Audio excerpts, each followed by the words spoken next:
All right, ladies and gentlemen, it's time for us to proceed with the last panel discussion here at the first session. So at the very last panel discussions we have here, we have Mr. Kah Heng, Head of Innovation and Industry Development of Cyberview, to join us on stage as our moderator. Together with him, we have our panelists, Ms. Christine Yong, Head of Digital Department, ICT Division of Tenaga Nasional Berhad, and Mr. Matt Van Leeuwen, Chief Innovation Officer and Sunway iLabs Director of Sunway Group, to share their perspective on from vision to reality, redefining corporate innovation through AI advancements. So here I shall hand the stage over to our moderator, Mr. Kah Heng, and also our panelists. Thank you. I hope you can hear me okay. Morning. Good afternoon, ladies and gentlemen. Please help us welcome our lady here, Ms. Christine Yong from TNB, and Mr. Matt from Sunway. Have a seat, please. Thank you. Morning, ladies and gentlemen. Now, we all know that, let's start straight away, right? So I'm in between you and lunch, I know, so I don't meddle with hungry people. So I promise you we'll be on time, and then I hope that you get something out of the session. All right, we promise. Okay, first thing first, we all know that AI, artificial intelligence, has come a very long way. And we don't plan to talk much about that, but we're going to zoom in straight to corporate innovation today. Right, so let's talk more about that. First, before we start, a little bit of warm-up from the two of you. So first, ladies first, tell us a little bit about what you do at your capacity in TNB. Very good afternoon, ladies and gentlemen. I'm Christine, Head of Digital in Tenaga Nasional. So in my current portfolio, I look into advanced analytics, automation, integration, and also doing a lot of work in pathfinding and trailblazing new tech that could fit a business case and to be adopted into TNB. Before this, because I was 3 years into this role, I was very active in open innovation and smart city business model innovation as well. So I've been spending the last 8 years in this area. Thank you. What about Matt? What about your role in Sunway? Well, I guess if there's one easy way to describe it, is my role is to build an innovation culture, which is a big word, I know. But I think I've gone through quite a bit of a journey. I've been at Sunway for 7 years and started out looking at nurturing talents through the university and providing the youth opportunities to turn their ideas into startups.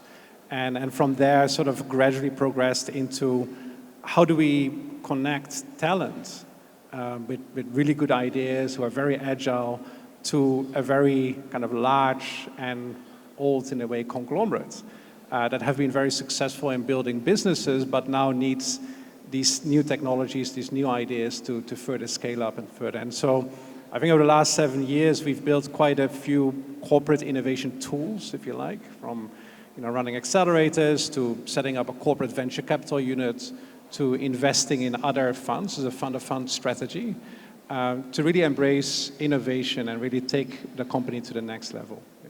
That's good. That's good to know.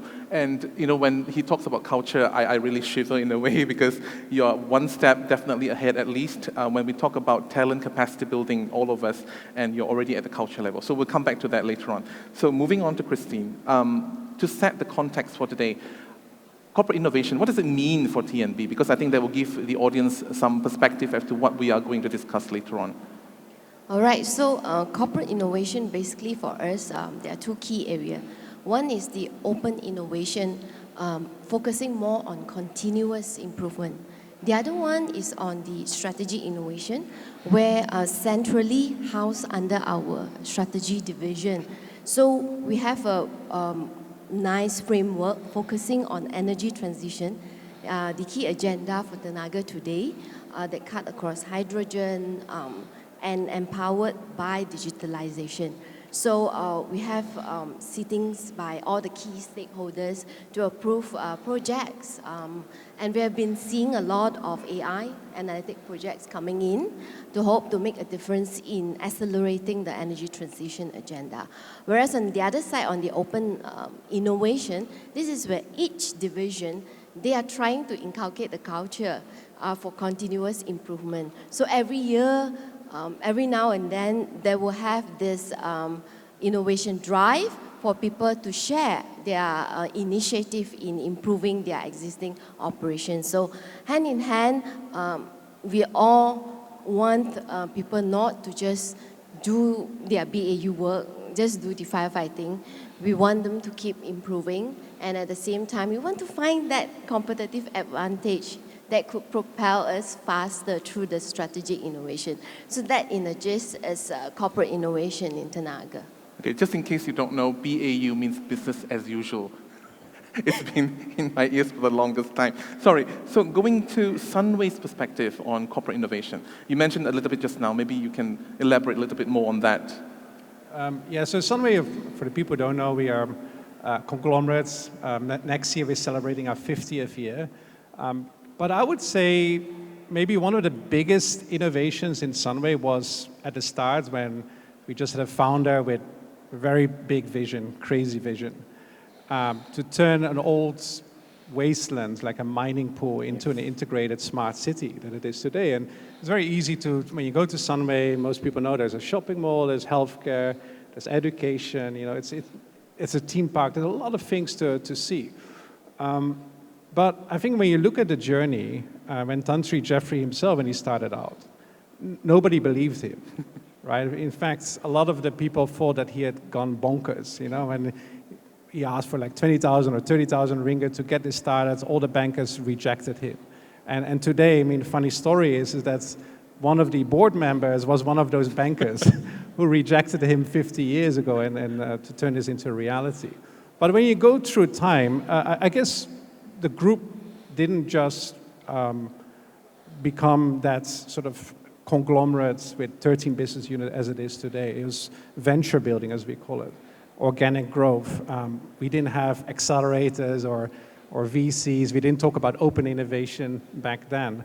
And interestingly, you know, like it was always people with ideas who were very entrepreneurial thinking. They say, hey, let's do a medical center. Hey, let's do a university. But then over time, when you do things really well, the culture shifts from becoming an organization, or from starting as an organization that's looking for new business models, into an organization that just needs to be good at executing the business. And you know, when you look at today, you know, like all the businesses that we are in, we either number 1 or 2 in the industry. But having said that, that also creates a culture of people who execute. Now, when I talked about culture earlier, one of the things that we want to create is this, what we call a very fancy word, an ambidextrous organization, which basically means we need more people who can execute, but at the same time can also look for new models to do incremental innovation or to look for new disruptive ideas. And I guess, you know, when we look at the existing businesses, incremental innovation is probably the key word. How do we make things cheaper, better, faster? How do we run programs for them to sort of nurture that kind of thinking and allow them to do that? But beyond that, and that's, by the way, we call that inside-out innovation, right? So that is good. That brings you to a certain stage. But in this age of digital AI technology, we can easily get disrupted. And so we need to take a more outside-in approach. And that's what we started 7 years ago when, you know, we set up an accelerator program where we bring in startups with very good ideas, very early stage, and give them the opportunity to co-create their innovations within sort of this ecosystem that we have. Beyond that, we started to invest directly as a corporate venture capital, which has its pros and cons. After that, we say, hey, you know, like we can only do so much internally. Why don't we put money into other funds so that we have a much broader horizon of new startups that we can then bring into the group? And, you know, at the end of the day, it's not just about acquiring those companies. a lot of these initiatives is about doing like sort of a market research to see, so what are the latest trends, what are the signals, so that we can act upon those.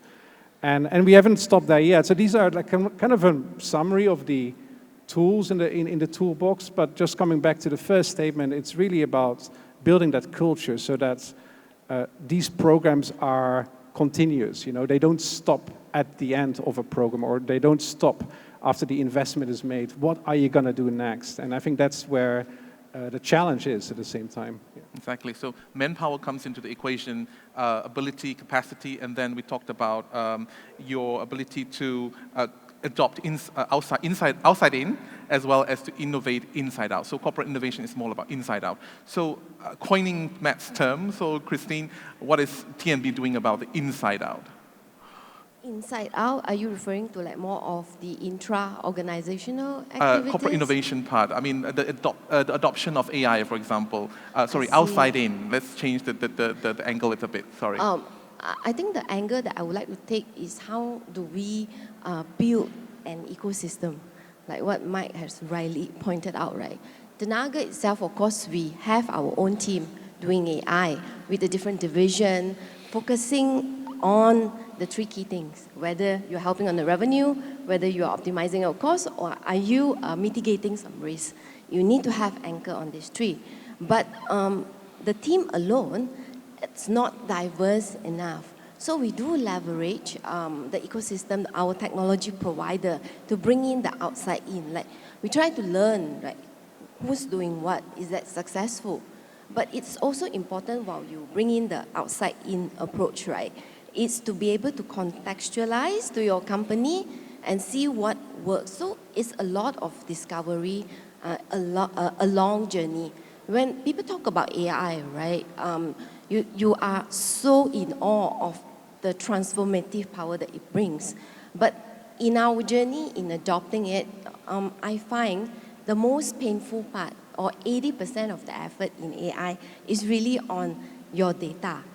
Most of the time, you are trying to find the right data, the right key to join, the right source to get. So if we could get this deep learning ChatGPT so-called power, it would really how we could build one that could help us clean the data faster. Because I believe that no matter how big your data set is, if it's not clean, then it's quite hard for you to have any good machine learning or deep learning model to come out of it. So that part is really something for all of us to ponder. What are some of the foundation or initiatives that you are making today to make sure you have the data that you want of the quality that you have?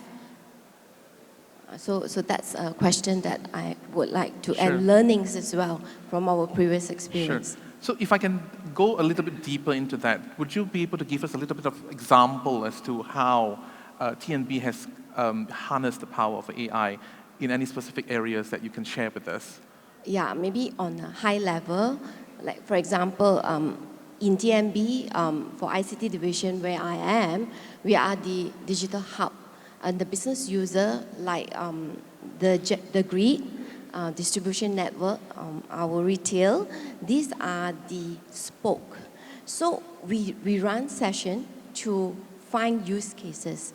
And of course, the use cases will be prioritized. Just like how AI is, right? The use case of ChatGPT could be a very common one. Everybody can adapt. I want to develop a chatbot. When I ask, it tells me all information about my HR circulars, procurement circulars. But what we are trying to search for is something that really hit the business. So in distribution, for example, we have a lot of breakdowns for our underground cables, right? You can't see, it's very underground. And there are different authorities digging.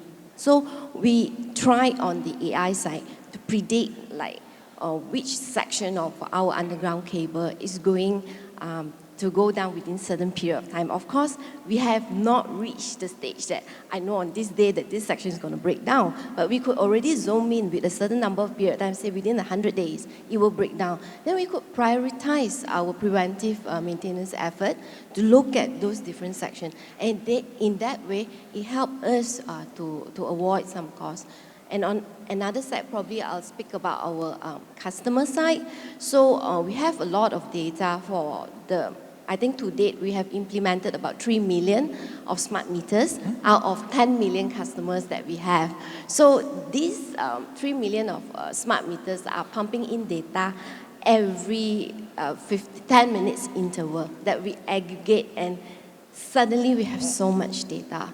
So what can we do with the data? So one of it is that I'm sure you have seen this offering about energy budget for the smart meter users. You can now actually set limit to manage your consumption using our app. And moving on, we're going to have more 360-degree view of a customer by combining all sources of data, including your complaints, what you like about us, and what do you want us to offer you beyond the kilowatt hour. We hope that using this, we could actually venture into beyond the kilowatt hour offering. And we also use a lot of the data from different sources to actually look out for the sentiment of our customer.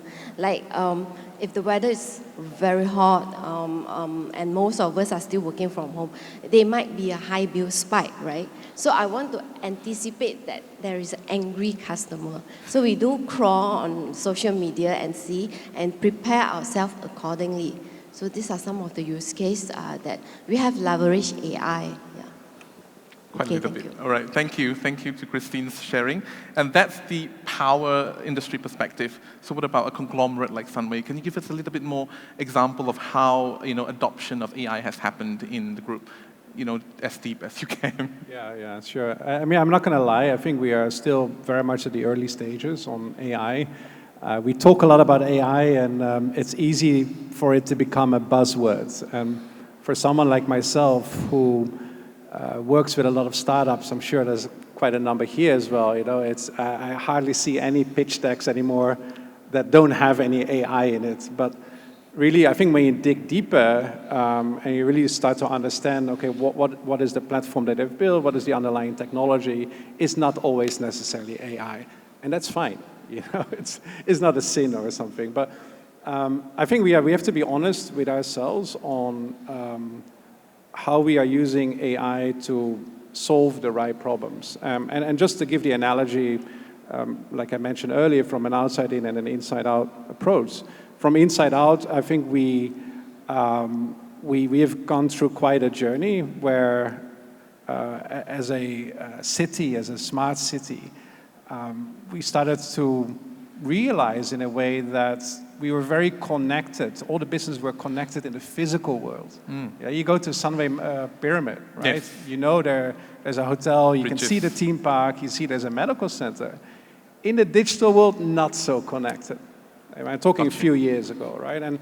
And of course, each business unit, they have their own apps, and they all do the right thing to help the customers better, whether it's like people visiting the shopping mall or patients in a medical center or students in our university. But, we thought like, hey, why don't we leverage each other's data? And that data was, back then, sitting in a lot of silos, right? We had data in the medical center, we have the data in the pyramid, data in the hotel. But when you go to Sunway, again, a mall guest would want to know, hey, what are the promotions in the hotel if I want to stay overnight? Or what if I go to the theme park? So then the idea came from to build a super app. And when you look at super apps and how they started, you look at companies like Grab, they sort of organically grew from, focusing on mobility, then focus on food delivery, et cetera, et cetera. We kind of worked backwards from having so many different businesses, but then putting them together into one app. And one of the things we saw is that the underlying sort of infrastructure was based around a loyalty program, which are Sunway Pals. People can collect points, they can redeem points across all the different businesses. But again, the businesses were not connected. So at the back end of that, we built a sort of coherent, integrated database, and now we can collect that data, we can analyze it, and we can use it to see how we can cross-promote different activities across the group. To Christine's point, we also looking at a 360 degree of customers, and we call it Life at Sunway. And for example, like people, and we've seen it now, a few cycles happening, that people are born in Sunway Medical, they go to college or university, they shop around, they buy a house, then they get kids, they go through Sunway Medical. And so we, as you can imagine, we have a lot of different touch points from our customers across the journey. And that now allows us, with that data, to look into AI more seriously on how do we build the right models using the right technology to give a more personal service to our customer, right? And give better recommendations, like when you go and shop in Sunway, for example. So we've gone through a whole circle. Exactly. We're not there yet, but we just, I would say we're still scratching the surface. It's getting there. I think as a patron of the Sunway properties, I think, are definitely getting there. So we have a few more minutes to go, ladies and gentlemen, and we plan to actually open to the floor for some questions and answers. So if you have any questions at all, let us know. Raise your hands. We have mics ready to be handed over to any of you who have questions. But while you're thinking about the questions, one more question for all of you. Now, you briefly mentioned about data, how you gather and how you utilize data from each of you, perspective from TNB as well as Sunway. Do you have any advice, perhaps for the general industry, in terms of data on what should they collect? How can they what's the word, to capitalize on the data that they collected for, operational efficiency, perhaps, on that end? Any particular advice on that, or your experience that you want to share?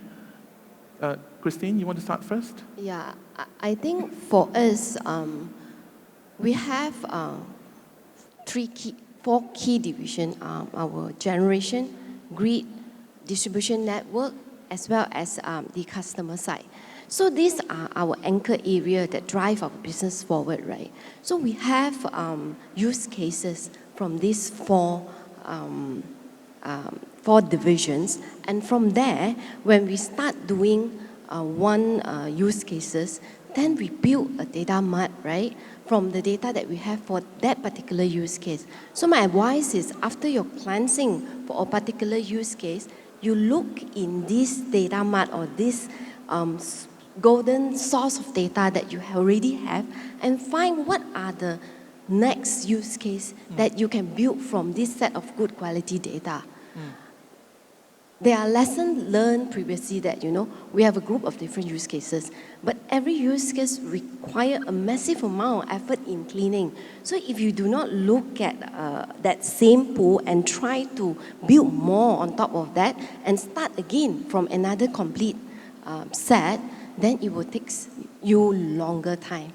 Another part is that you need to ensure, we are also very big in enterprise data governance because we believe that data quality is very key for any value unlocking through analytics. So we have defined our golden set of data, which each of the key division that we constantly want to clean. And also we want to propagate this data sharing among the users. One key thing that I would like to bring is, how do you want to progress faster, is you need to create a movement. Do not just let the people doing analytics and data and innovation doing it. You have to give the empowerment, if possible, to every single one in your company. So we do that through what we call the digital democratization. We provide tools for dashboard development, for analytics, for automation. We teach our user. We want to create more business technologies. So we want to be able to create a movement across the TNB to have as many people as possible to be able to harness the data and the power of data analytics, or so-called AI in this age. Right. Yeah. So for the interest of time, so a quick call to the floor if there's any question. Yes, we have one over there, the gentleman.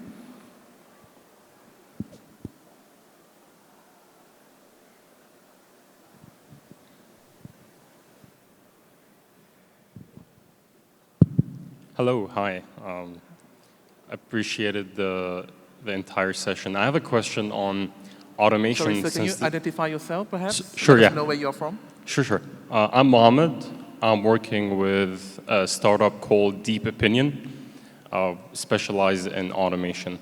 I'm curious about unstructured data. Since we know in enterprises, almost 80% of the data is unstructured. This is where it becomes extremely tricky to tackle. I'm curious, how are you guys currently embedding AI in processing unstructured data, especially when it comes to having different ecosystems and different infrastructures? How are you currently handling that problem of like end-to-end processing from emails, unstructured documents, to having a human in the loop and so on? Let me know if my question is clear, but that's basically the gist of it. That's Thanks. clear. I think, to be fair, the first question to the panelists would be: do your organization actually deal much with unstructured data? Yes, of course, and you're exactly right. It's 80% Right. out of the, I do not know, maybe 13, 15 petabytes data that we manage. 80% of them are the unstructured data. So of course, just like what I mentioned about how do we push for AI adoption, right? In this case, for unstructured data, the initiatives are also prioritized. We did not have like the drive that I would like to digitize or take out, extract all the unstructured data. It still go by what do I need for which business outcome. Then we deploy the right technology. I think at the end of the day, it's always anchored on your business outcome that you want to achieve, your use case that you want to deploy. And from there, you zoom down into what data do you need, what technology you need to deploy, what talent do you have. Because resources are really scarce, we can't afford to just go on doing everything all at once. So that would be my answer to you. Thank you. So that would be use case specific rather than for the entire or the business prioritized unit. area, yes. Right, and this is meant to help in the operational efficiency of the business. Would that be right? Right. So, Matt, would you happen to have anything to add to that? Right. So, for the interest of time, so one last question for both of you. So, what's your vision of what AI is going to, how AI is going to affect the operation of each of your industry? Matt, we start from you. Yeah, so maybe two things. We haven't touched upon talent and talent development yet, but I would say as a first point is we should really look seriously in not just looking at, when people talk about talent, they always tend to think about youth, right? Yes. Young people, but it's also talent within the organization. Upskilling. Like your middle management, right? Who are going to take over top positions in the organization. How do we upskill them? How do we prepare them on digitalization and AI? And how do we give them the fundamental knowledge? So I would say it's very important for universities to start incorporating digital programs. In Sunway University itself, we have three, I guess, key pillars. One of them is to build more digital skills amongst the students. The second and third is entrepreneurial skills and sustainability and planetary health. Those are the key things. But I think also in the schooling system in secondary schools, I think it's important to start touching on those kind of subjects. Not just the technical side of things, but also the ethical side of things. Definitely. The second thing on AI is how do we apply AI for sustainable development, right? Again, planetary health. And that's something I'm very keen on. We set up a net zero lab, and we're very keen to see how the technologies can bring some of those technologies faster to the market that can have an impact on climate tech. Thank you. Thank you. Christine, short one. What's your vision on that? All right, so TMB has announced its commitment to be net zero by 2050. So it's about sustainability. So in the future, we have built our reimagined Tenaga by 2030, and the role that AI play is embedded within digitalization. So like what Matt has shared, right? AI is one part of the coin. The other side is also other digitalization effort. But for us, it's about applying digital technologies and also AI in securely for us to achieve our aspiration. The secure part is also equally important. Security. Yeah. Fantastic. So, ladies and gentlemen, with that, we end our session today. So much to talk about, so little time. Once again, let's have a big round of applause for Christine and Matt. Mark their face. If you have questions, then later on, see them at lunch. Thank you. Back to you. Thank you. Thank you so much, Kah Heng, for the wonderful moderating the sessions here. Thank you. And also, would like to say a big thank you to Matt. Thank you so much. Thank you, Christine, for joining us here. Thank you. All right, ladies and gentlemen, that concludes our part 1 of the day. And now it's time for us to enjoy lunch together. So please have the delicious food and joy together with our friends here. Make sure you create networking with one another. And also, would like to inform you the second part of the event will take place at 2 o'clock. So kindly be back at 2 o'clock in this ballroom again. And also for our friends who are holding a VIP pass, lunch is provided in the VIP and speaker lounge located just right outside the ballroom on your right hand side. Thank you so much. Enjoy your lunch. See you later at 2 o'clock in the same place, this ballroom. Thank you. See you.